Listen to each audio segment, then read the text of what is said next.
Yeah, yeah, yeah. All right, guys. I like the claps. You like the claps? All right. Told you they're a little long. All right, guys. Welcome to Miss Robinson's room. I'm Miss Robinson. I'm a teacher, DJ, truth teller, and class is in session. Today, our segment is Inner City Blues. And our guest today is Jhamar Youngblood. I do want you to do like your own little introduction, but I'm going to say what I have first, right? A Newark native, you can say if all these things are correct or incorrect. A Newark native and mayoral candidate. After a previous run for city council, he's now campaigning for mayor with a focus on transparency. We said that already. Youth, technology, and systemic change. More on his platform can be found on his campaign website, which is jhamayor.com. Yep. Is all that right? It's Yep. all right. Yep. Okay, well, welcome, Yep. Thank Jamar. you. You're in Miss Robinson's room. I've Yes. dubbed it that, double M. That's what I'm calling it. Since I'm a teacher, I figured, yeah, I love that. we'll go with that. You're in Miss Robinson's room. Class is in session. All right, cool. So, I wanted to start with some common grounds. First of all, that's a big thing, though. First of all, this mayoral candidate thing. Like, what? How did we get to that from running for councilman to now mayor? hmm How did we get there? For starters, it's been something I've been thinking about for a very long time, at least over 10 years. Mm-hmm. It happened. I was in grad school at Dartmouth College, 2013, and I just seen the audacity of all these white kids. Hmm. They was talking about all the things that they about to do in life, and I just was like, I was like, you know what? I gotta step my audacity up. Doing life like what? Just all the things they wanted to do after college, after Yeah. grad school, all their plans. And that's foreign to you, those types of plans that they had, or No, no? no, it's not that it was foreign. It was foreign that people who I didn't think were that qualified or intelligent or Mm-hmm. whatever, was Mm-hmm. just talking Mm-hmm. so audacious. Mm-hmm. Mm-hmm. And I was just like, this is the difference between, this is the core difference between white people and black people, is the audacity that mediocre white people have to think that they can go out and do these grandiose things. So I was like, I'm a confident person. I'm like, I'm a confident person. Y'all want to see audacity? Okay, I'm about to use all this information I'm getting to go back to my city and run for mayor. And So wait, and you studied yeah, what at Dartmouth? globalization studies, but my focus was on how local governments operated around the world. Huh. That's Mhm. interesting. I like that. We were talking about that earlier, Double M, right? Like some like why did you want to get into politics and like how did you kind of make your way towards this? So this is already kind of been a Well, thing. my grandmother was my grandmother ran a campaign office for Sharp James in the 90s. So my earliest memories of anything political was being in his office with my grandmother. So it was already in my mind. And then I had a close friend who was the grandson of Donald Payne Sr. Mm. when I was in middle school and high school.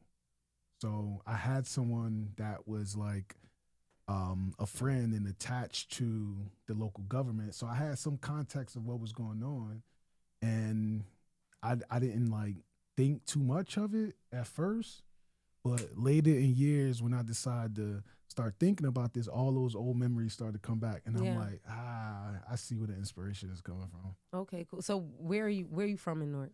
I'm from 7595 Clinton Avenue, Shalom Towers. Is in the beginning of Clinton Avenue, right across the street from Lincoln Park. So right next to the McDonald's at the very beginning of Clinton Avenue. I see. I Yep. know. So I grew up in that building, 13 stories. After I turned 13, that's when we started to move around, chasing Section 8 housing. So Mm. I lived on Renner and Clinton Place, at the top of Renner and Clinton Place, in the South Ward. I lived in the West Ward. I had that's not mine. Probably the producer. He was giving the whole rundown. You was giving us all this every section of Newark just now. Mac, I'm taping, Mac. All right. Yeah, but I lived in pretty much every ward. I mean, I Mm-hmm. didn't live in the East Ward, but I had a granddad that he lived in the North Ward, so I would go over there sometimes. Mm-hmm. Lived in the West, lived in the South. I'm from the Central, Mm-hmm. so I lived in pretty much every ward. I had a close friend in the East Ward, so I spent a lot of time in every In ward in all the North. different Yeah. ones. Okay, cool. Hmm. Because it's important for the residents to know. They Yep. always want to know, kind of like, where are you from? And I do feel like I'm an outsider. I'm not from Newark. Hmm. Everybody kind of thinks I'm from Newark, but I'm not. I just have literally my whole adult life. I've worked here, and as a teacher. Hmm. So I've been at West Side, I've been at Arts, I've been at George Washington Carver, at Yep. Cleveland, all of Yep. Cleveland schools, all of them. Hmm. So, yeah, and now I wanted to start right here with some good questioning. I think um, now I'm at the detention center, which is a big difference from where I was just at. I was at Arts, and now I've gone to the detention center. So it's Hmm. completely opposite. And I wanted to let everybody know that I gave you already some responses to a question I posed to the young men today that are in the detention center. And let me just say the question. The mayor of Newark blames drill music for the recent rise in gun violence. Do you think the music influences the youth, and should drill music have boundaries? So, uh, what did you think about the young men's responses, and what do you think about that conversation? Because you know how I think you know how they feel, but yeah, I'm curious to know how you feel too. Yeah, I read the responses and I resonate with a lot of it, but I still think that blaming the music for the conditions is probably a lazy approach. Mm. And I'm only saying that because just from me watching documentaries or reading up on the past, I feel like they blame like hardcore rock and roll, they blame hip hop, gangster rap. Mm-hmm, Like mm-hmm, they mm-hmm, always blame the music mm-hmm. for the conditions instead of the policies, Right. instead of poverty, Mm-hmm, instead of mm-hmm. all that. I listen to drill music. Right. Okay. I'm not out here shooting people, and I'm not saying that like I'm not saying I'm their core like demographic, Mm-hmm. but I say that to say I think the people who actually commit the violence is probably less than 1% of the listeners. Hmm. Right? If you think Yeah. about it, right? Yeah. Most of the kids that listen to drill music are probably squares and nerds like me. We just like, yo, this stuff is coming from people that look like us. Mm-hmm. Like, I'm a nerd, but I have friends that was Bloods. I have friends that was Crips, but they protected me because I was good in basketball. But Mm. these were people I grew up with when I was very young before they even started gang banging. Mm-hmm. So for me, I'm looking at them as my friends first and gang members second.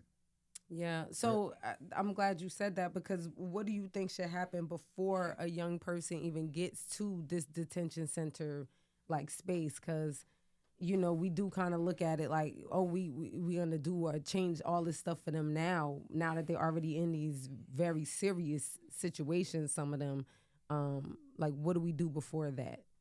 They should know what's possible out there in this world. So they Mm. should have time to visualize and know that there's options out there besides being a rapper, besides being an athlete. Like Mm-hmm. they should have way more context on what's possible out there in this world. And who, not saying whose fault is that, but is that the school? Is that the parents? Is that the elected officials? Like, whose responsibility is that? Because It's all yeah, our is all our responsibility. Is yeah, like we know what's missing. Our kids don't have hope. Our kids don't see a vision for themselves past the age of 18.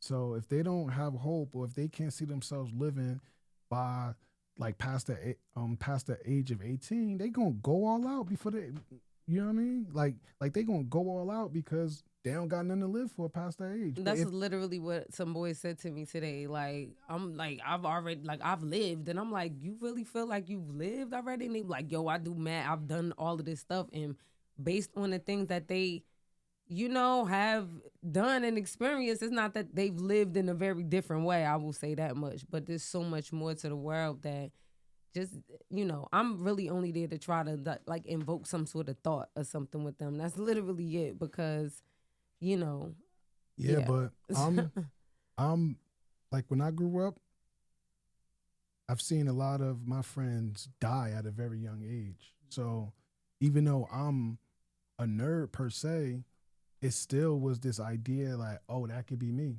Yeah. Just off mistaken identity alone because we wear the same clothes. Just And out now here. today, these kids got on them. Most of the kids that got on them masks, they not about that. They Not just at trying to all. look cool. Not at all. But I was one of them kids wearing the same clothes we all wore. Mm-hmm. So I'm saying, off a mistaken identity alone, when you go outside, you probably could get murdered. Off a mistaken identity alone. So we all got that mentality if you a square or if you in the street, because that's what we see. We see younger people passing away by gun violence. Yeah. So it's always like, wow, that could be me. And I grew up the same way, like, wow, that could be me, because mistaken identity happened a lot when I was younger. Yeah. So every time I went outside, I knew wearing these Omavi jeans, these Gore-Tex, this Moschino shirt, this fitted cap, me looking like everybody else, could get me attacked because they thought I was somebody else. Yeah. And even me back in my day, it was wearing the wrong color. So you got that blue hoodie on and you standing wherever up. You know what I'm saying? And you waiting for the bus. You know how many times I got looked at because I got on a color, and I'm just like, hey, this is the city. I can't run away from it. Yeah. So that's a life that we agree, and that's a life that we just get accustomed to, and it's just like, it is what it is. So what do we do? I'm trying to solve, heal the world right now. Like, for these young men, we got to get them to use their imagination. We got to allow them to see different people that was successful doing all types of things. Not just rap, not just being an artist. It's like, you can do anything you want out there in this world to go get money. Because at the end of the day, that's really what it's about. It's about having money so you can have the freedom to go do what you want at the end of the day. And that's what, when we were talking before, what I said to you is the big issue that I see is it's poverty. That's literally what it is. It's not that, these young men are not smart or they're kids, but some of them are facing 20 years. You know what I'm saying? Because they did some things that are not so kid-like. But it's like, yeah, what do we actually do? I think they need some daddies too, but that's another conversation. Yeah, but if they don't have the daddies, who's going to step up? Yeah. So that's the question for all of us. We want safe neighborhoods. We want our city to be the best city it could be. We got to collectively address some of our problems together. Yeah, great segue again. So another place that we kind of met up and we actually didn't meet up was we were going to be cleaning the streets, right? And I thought I could walk to wherever you guys were, and then I realized, like, when I got out to South Orange Drive, I'm like, oh, they talking about that Dunkin' Donuts. No, I can't walk there. So I was like, all right, I'm going to clean up, but I'm going to just clean up around here anyway. Like, I attempted to do, like, a little cleanup thing for Earth Day last year, and I got a couple people that were interested, but it wasn't, anything serious. People don't want to clean up the streets for whatever reasons, right? Like, that's not attractive, I guess. But, I like that you seem to have an initiative to make sure that the streets are clean in whatever particular ways, because that's a big change for me in terms of living in this city. Like, I never lived in a space where it's like just garbage on the block, on the street. Every single solitary place you look, there's garbage. So what would you change, or what would change under your leadership so residents actually see cleaner streets? Not just like promises, but we like actually see that. I think between the organizations that we have in our city and our district leaders, we need to work with them to figure out how we can get more money and more residents' hands to help us solve things like mentoring kids or cleaning the streets. Agreed. We have district leaders for a reason. We have these these community organizations for a reason. We I need to agree. utilize them. We need to work with them. Stop giving so much money to outside contractors. Let's Mm-hmm. spend some of that money on providing opportunities and jobs for some of our residents. Residents instead. That's what I was saying to you again the other day. Was I think it's civic engagement. I don't think we're engaging like the residents, the people enough in the community to really like, even make these things happen. I don't understand how garbage, like the street is dirtier after the garbage truck comes. It's like they take the garbage away and then the streets are worse than when the garbage cans were even out. So there's some like I think kind of issues there with Well, yeah, go ahead. so that's like twofold because one side of it, you have residents who are looking at our federal government Mm-hmm. and they take their issues out on their federal government, on their local government. Mm-hmm. And it's worse when our local government is behaving just like the federal government. Okay. So I'm saying, like, if I don't care, if I don't think that this government cares for me, Mm-hmm. I'm going to throw every single piece of trash on the floor as a sign of protest. And not knowing that locally, that hurts us more than it hurts the federal government. Got it. So a lot of it is a lot of people feel detached, not knowing that local government is what directly controls your quality of life. Right.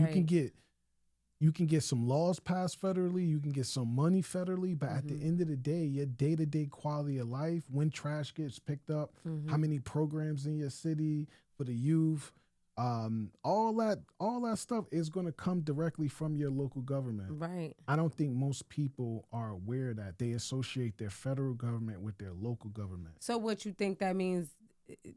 They think that they have a reason to litter, or just They definitely think they have a reason to litter, and because of that. I understand it though, because if you don't feel like you own anything, if you don't feel like you're a part of anything, if you feel like your voice isn't heard, you don't give a F. You don't care. You don't care. Like, why would I care about something or somebody that I don't think care about me? It doesn't make sense for us to even expect that. So that love needs to be, love got to be reciprocal. We from Newark. We're not showing love to nobody that don't show love to us. Like, that's just, like, that's just how we are. No, I get it. I get it. I guess it's more of the conversation of loving yourself. Like, forget everybody else. Like, loving yourself. And to me, it shows not like you don't have any type of love or respect for yourself. Yeah, because when we you don't. litter, when you put garbage all over the place, when even the garbage people that are the local whatever it is, if they don't take care with your own personal garbage cans and your things like that, life is hard. It's like life is hard for a lot of people. So it's like they don't. Of course, they don't. A lot of people don't even want to be here on Earth. They're like, why am I born in poverty? I didn't choose to come here. I was born in poverty. My parents don't have no guidance. The people around me don't have no guidance, and y'all got all these expectations of me. So it's mindset. It's mindset, it's conditions, it's culture, it's all that. We are creating we're up these against type of people. Like, we're creating it. Like, we are creating it literally by not providing the right mindset or education to our people. Yeah. And that's why I'm running for mayor, because it's like we have a lot of influence in City Hall. We could be doing way more to help our people, way more than what we're doing. But now it seems like we've got that position and we've started to act like the oppressors. And that's what bothers me the most. It's like, why are we acting like the people who we're complaining about, essentially? We can't, it doesn't make sense. Because any type of capitalism is still capitalism, and it's never going to be a good thing ultimately. Like, I don't know how else to say that. So that's just what it is. Like, once you sell kind of into that, you are a part of it. You're a product of that. So these are public dollars. Ain't no capitalism in public dollars. Like, I mean, I understand what you're saying, but people sell themselves out for more of the money to, enjoying the capitalism. Yeah, but that's because our residents are not civically engaged. That's what enables it. right? So low civic engagement enables the corruption. It enables our elected officials to only think for themselves and the businesses. This is the same thing I say about schools, like in education. When I have students that, and when I was at my other schools, when I had students that were, having problems or they don't like something or whatever, I would always say to them, why don't you tell your parents if they went to the school board meetings, if they talked about some of these issues that you guys have? Yeah, but you know what I mean? If you come to the PTA, whatever it is, like maybe. If I'm a parent and I'm struggling to pay my rent, I got 2 or 3 jobs. I'm not thinking about no school board. I'm thinking about, I don't like these jobs. I got to listen to this boss who's irrational, who's gaslighting me, who's treating me like a slave. When I go home, I just want to relax. And then I got to discipline my kids. Then I got to feed my kids. So I'm just saying we need to have some compassion here. That's all I'm trying to say. We need to have compassion for every single resident, understand what they need out of our city and see how we can help them. Because I think there's a lot of groups out there and they all need different things. So we need to look at this very like nerdy, like analytical, and like let's really understand our residents and not let's look at all residents as like one. They're all different type of residents here. Absolutely. And they all need different things. So that's what I'm proposing. I'm proposing that the same way these companies look at their consumer and they can guess and predict what their consumers going to want next quarter or how much they're going to buy next quarter. We should be doing the same thing to our residents. Like there should be a feedback loop that they let us know what they thinking. What's your status? You got any ideas? We should always be communicating with our residents. Absolutely. And what's crazy about that is Article 1, Section 2 of New Jersey Constitution says the people control the government. Yes, absolutely. But the people have to make the elected officials work for them. And then we don't know how to do that. That part. So my approach is like, okay, let me go try to set the stage and show our residents what an elected official is supposed to like actually look like. Right. And also like what we can do. And what we can and what we can in get that done. process. Yep. I like that. I like that a lot. Yep. So now, all right, Newark is changing fast, especially with the major projects like Lionsgate and all of that. So who do you believe this development is really for? I'm going to just say that and go there. It's clearly for the businesses, but we can't act like it doesn't make our city look better. It doesn't make our city look more attractive. It doesn't, like, it could provide, like, right now, so by Lionsgate coming here puts a lot of attention on us. Where are the independent filmmakers? Right, that's going to piggyback off of all that Lionsgate attention. Like, right, so it's like, let's be creative and let's low-key trying to piggyback off of them coming here. I know, like, it's happening. They coming. It's here. What are we going to do about it now? Right. How are we going to take advantage? Right. That's what I'm saying about Newark residents. I've been, like, studying a lot of people all over the world. We do not know how good we have it.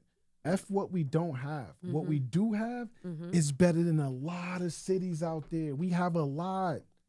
Like, we have a lot in comparison to a lot of cities in this world. So again, just that mindset shift of like, oh, what do we have? Like, we're not starting from home plate. We probably starting from first base. Let's just say we starting from first base. That's better than a lot of places. At least we on the bases. Let's go from here. So I think that's a perspective change of us looking at what we have and not what we don't have. Right. So when big companies come in, what should Newark residents expect in return, or should they expect something in return? Well, I definitely wouldn't expect anything because if there's no plan or there's no agreement between the local government and the big business, don't expect anything, because history shows that these businesses are only coming to Newark to exploit. That's what I'm saying. So who's sitting at the table to make these type of deals then? Because the people obviously that's what I'm saying. So how, you know what I mean? How shouldn't the residents expect anything in return if these people are there? Like, but what are they getting? They're getting stuff for them. Right.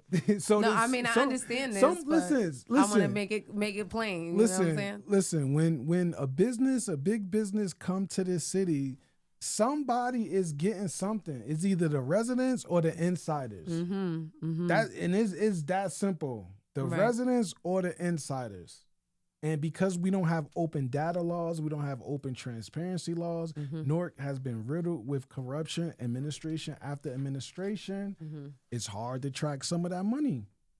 So if there's no, again, if there's no explicit thing that the public is getting for a new business coming to our city, especially those developers that get these 40, 30-year tax abatements. Mm-hmm. It's just like, you don't got to pay taxes for 40 years. Yeah, come here. Somebody getting a deal, and it's not the public. Right. So I mean, what should the public get for something like Lionsgate or something coming here? I mean, I think that I would say you get what you negotiate. That's what the public. Because I would say like jobs. Like there's a lot of jobs that should be around because of Lionsgate. Why shouldn't there be some sort of contractual something with hiring a certain amount of Newark residents or whatever it is? What about training? Yeah. Or what about ownership in some particular way? There's no are there any contractual agreements of that happening? That's why I'm saying who's at the table. And if it is the mayor or whomever else, it's like, is that type of interest in mind? And the transparency is kind of what we would want to know as the people. Like, is that on the table? Is someone that's speaking for us there to say, can we get these things since you're here and going to make all these millions of whatever dollars you're about to make, regardless of us working here or not? We don't know. It's all. I did this. I said this. This is coming. We don't have a culture of accountability in our city. It's just we just got to listen. We got to look at the ribbon cutting and say, "Oh, that's great." Oh, they said they're gonna do that, and hope. Yeah. We got to hope. And then the people who do get stuff, it'd be like a few people, and then they do a big celebration over a few people getting something. Wait.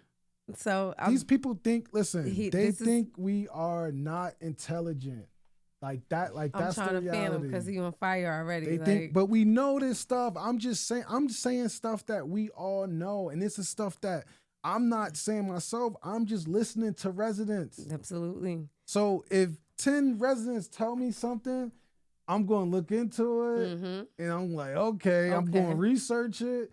I'm going to put the pieces behind the scenes together, and I'm going to be like, okay, I feel comfortable speaking on it now. Interesting. So I'm saying he's on fire because he's just going straight into all of my next conversation pieces here. So since we're here, where does nepotism show up in Newark politics, do you think? And how would your administration deal with it without just reshuffling the same people, kind of what you were just saying? Like the same people kind of get access to things. Is that something that you see here or know of to be in the city?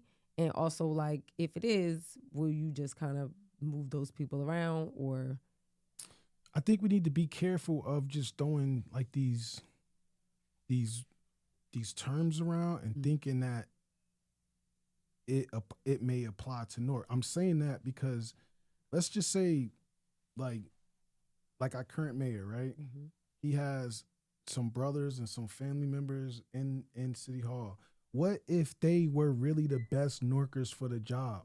Are we going to say, no, don't hire them because we got this nepotism law? I'm saying that we should be able to call it out when it's not working. So for instance, my mother, so like during my central council race, my mother was my treasurer, meaning that I trusted her. I trusted her to like have integrity, like be honest.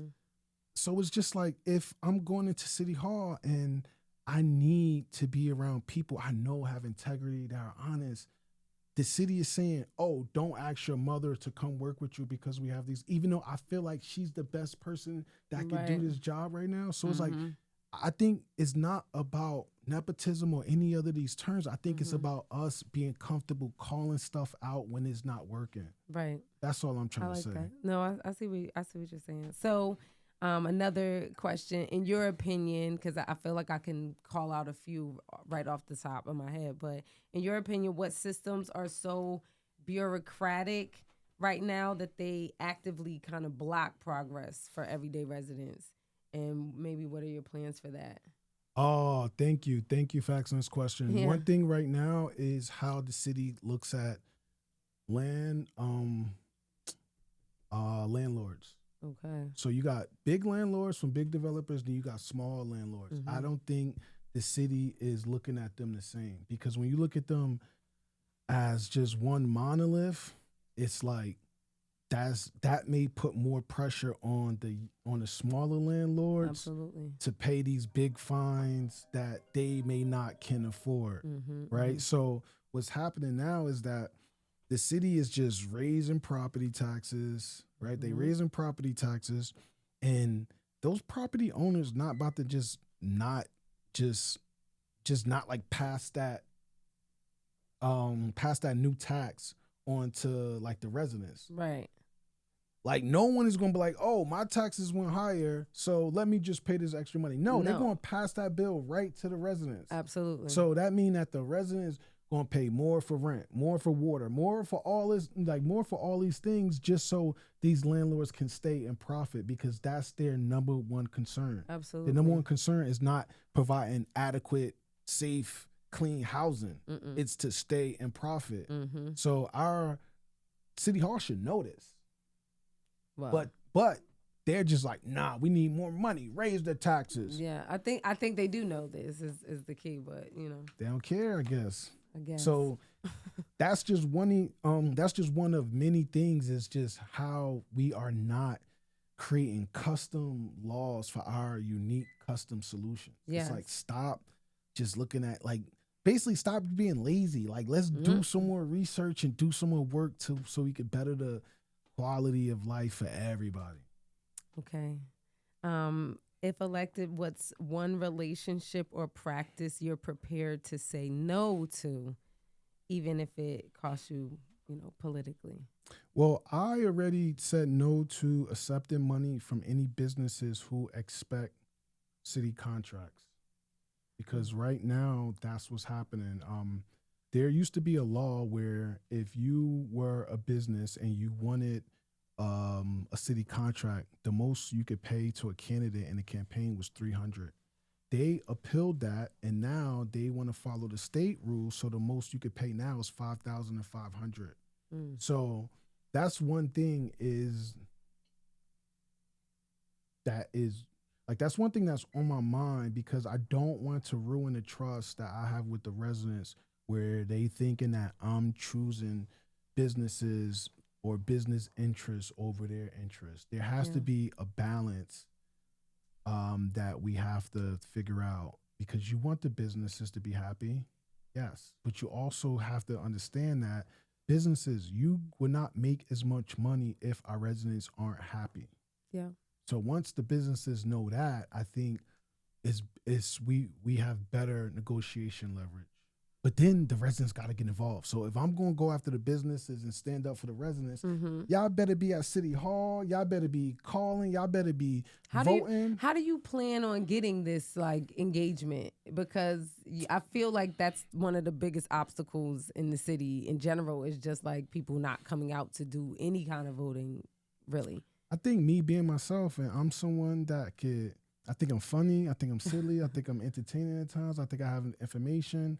I have a skill that I could take complicated information. I can make it seem I can present it in a very simple way. I also have this skill where I could talk to anybody. I don't care I don't care how much money you got. I don't care how poor you are. I don't care how smart you are. I don't care how not smart you are. Like, I have an ability to adapt to different people, and I have the ability to learn how I could present the information that they can understand me. So I need to be out in these communities, engaging, letting people know their power and how they can get what they need out of their local government. How are you not gonna sell out?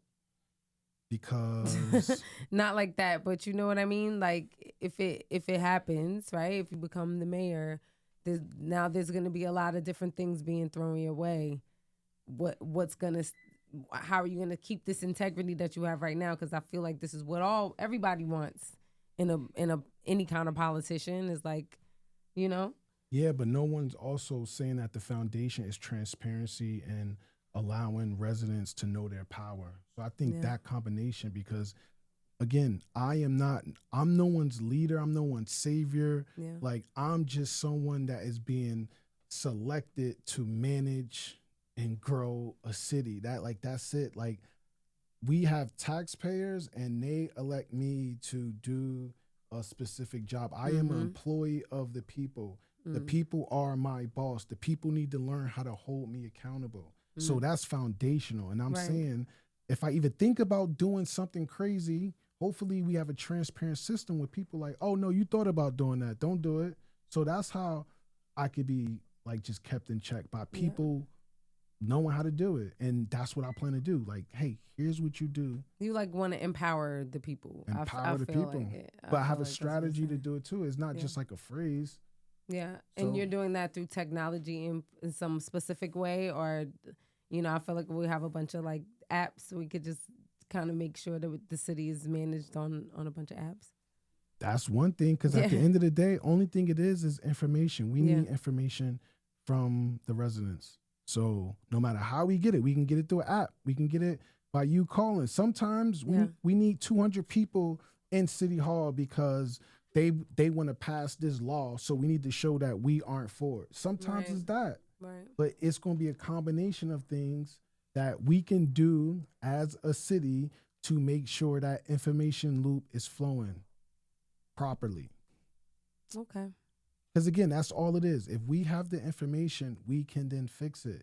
But then you also have this component where, okay, if we're not fixing it, the people can either change it by voting us out, Mm-hmm. or like doing things like making phone calls, or again coming down to City Hall, or showing Mm-hmm. up to meetings, voicing your opinion. It's like Mm-hmm. you like everybody has a place to play in this next generation of our city. Every single body, Yeah. from the everyday resident to the mayor, every Mm-hmm. single person, because this is how we have to do it. Like we can't rely on one person. He's It just has telling to you be all like of this us. is it. Yeah, like it has to There's be like no other this. option. Yeah, there's no And other it's options. true. No, it's really Yes, true. that's what I'm just saying. I don't want to be like that where it's like, just kind of like you with the same answer you gave me when I said about the school board and the PTA.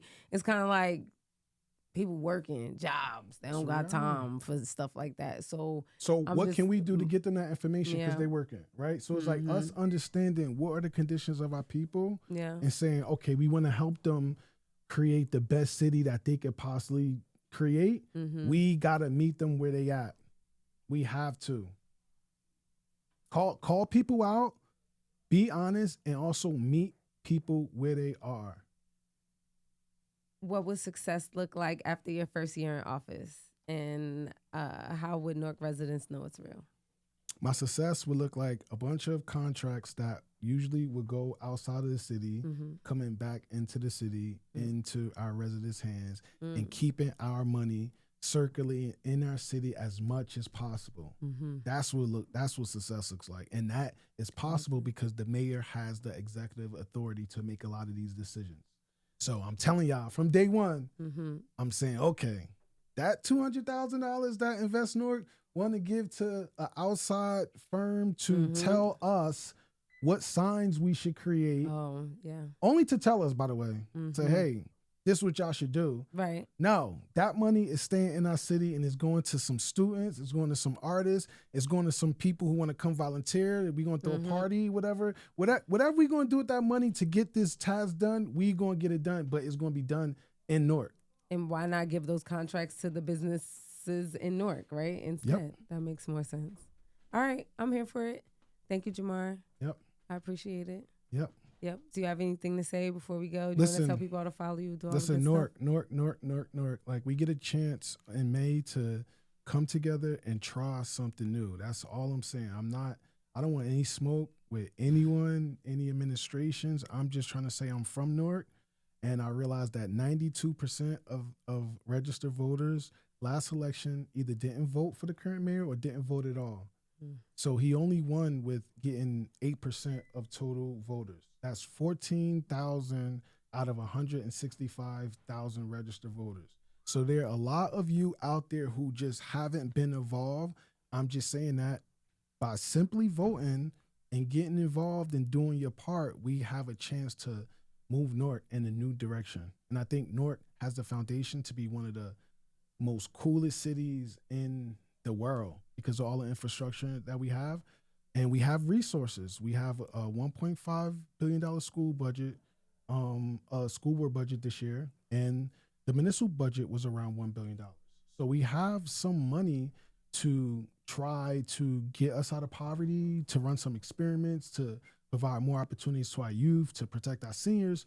We just got to come together and make sure we allocate those funds the right way and hold the right people accountable. And my website is Jamayor, JHAMAYOR.com. And I'm on Instagram with the same username, Jamayor, JHAMAYOR. And I'm on Facebook, Jhamar Youngblood, and I'm on Twitter as well. I'm everywhere. Just search me on Google. You're going to find me and hit me up. Let's talk. If you got any ideas, I would love to chat with you. Wait, the hair. How's Yeah, everybody feel about the hair? Sorry. Yeah, no, it's good. It's good. It's good. It's good. It's good. What's up, man? It's good. Right. The hair, no, truthfully, like, I think the hair helps me because it makes me get recognized easily. But at the same time, you do hear like comments of other black people, by the way. Right. Like, no white people better not ever tell me something about my hair. Right, but it's funny, right? That it's coming from so black people. So you do get comments, but I don't think those comments could fully like get to me because I'm not the type of person that people could just like say certain things. But I do see it. Like I do see it, like the comments on Facebook or something. Like I do see it, but like I know these people, and I'm like, and I mean, but what are they saying? Is it not professional or something like that? Like what? No, like it's not like it's not professional. It's like they want to just like announce it as if like it's not here, and it's like I don't know, like people being slick. You know what I mean? Yeah. It's not direct.